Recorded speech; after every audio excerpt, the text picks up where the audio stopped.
ကိုင်းဗီလာကွန်တိုပြိုကျမှုမှာပါသွားခဲ့ပြီး2 လကျော်အကြာမှာရုပ်အလောင်းကိုပြန်ရခဲ့ပေမယ့်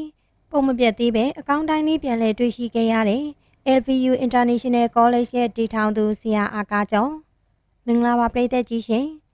မန္တလေးမြို့စကိုင်းဗီလာကွန်တိုပြိုကျမှုအတွင်းအခန်းနံပါတ်ကြီးဖုန်းမှာပိတ်မိနေခဲ့ပြီးခဲ့တဲ့ဇွန်လ14ရက်နေ့မှာရုပ်အလောင်းကိုပြန်တွေ့ခဲ့ရသူကတော့ LVU International College ရဲ့တည်ထောင်သူဆရာအာကာကျော်ပဲဖြစ်ပါတယ်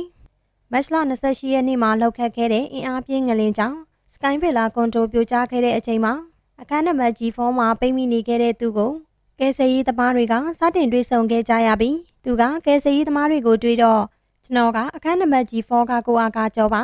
ဘယ်တော့လာကယ်မလေးလို့မေးပြီးတော့ရေတောင်းတောက်ခဲ့ပါသေးတယ်ဒါပေမဲ့နောက်ပိုင်းကယ်ဆယ်မှုတွေမှာတော့သူ့မိသားစုကသူ့ကိုကယ်တင်နိုင်ခြင်းမရှိခဲ့သလို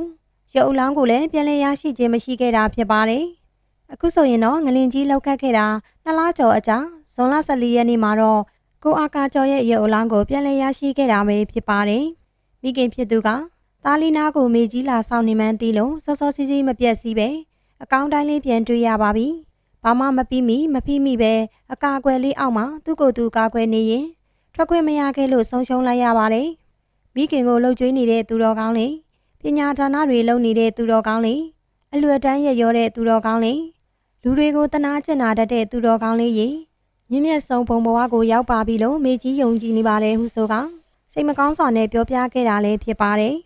ကိုအာကာကျော်နဲ့ရင်းနှီးသူမိတ်ဆွေတဦးကလည်းပုတ်ဆွေးတာမျိုးမရှိပဲလူကောင်းပကတိအတိုင်းအသားရည်နည်းနည်းလေးခြောက်ပြီးတော့ညှိုးသွားတာလေးပဲရှိပါတယ်အကာအကွယ်ထောင်လေးထဲမှာခွေလေးထိကြိုက်တန်ရတော့မရှိဘူးလို့သိရပါတယ်ဟုဆိုကပြောပြခဲ့တာပဲဖြစ်ပါတယ်ကိုအာကာကျော်ဟာမကြခင်ရက်ပိုင်းအတွင်းမှာပဲသူ့ရဲ့မွေးနေ့ရက်ကိုရောက်ရှိတော့မှာဖြစ်ပြီးမွေးနေ့နာနီးမှာပဲဆရာကိုတွေ့ရတယ်ဆိုပြီးတော့အားလုံးကစိတ်မကောင်းဖြစ်နေကြတာလည်းဖြစ်ပါတယ်။ဤပညာတွေနဲ့စက်ပစ္စည်းတွေသာပိုကောင်းကောင်းရခဲ့ရင်အချိန်မီသာကယ်တင်နိုင်ခဲ့ရင်ဆရာအာကာကျော်အပါအဝင်လူပေါင်းများစွာရဲ့အသက်တွေကိုအမြန်ဆုံးကယ်တင်နိုင်မှာအသေးချာပဲဖြစ်ပါတယ်။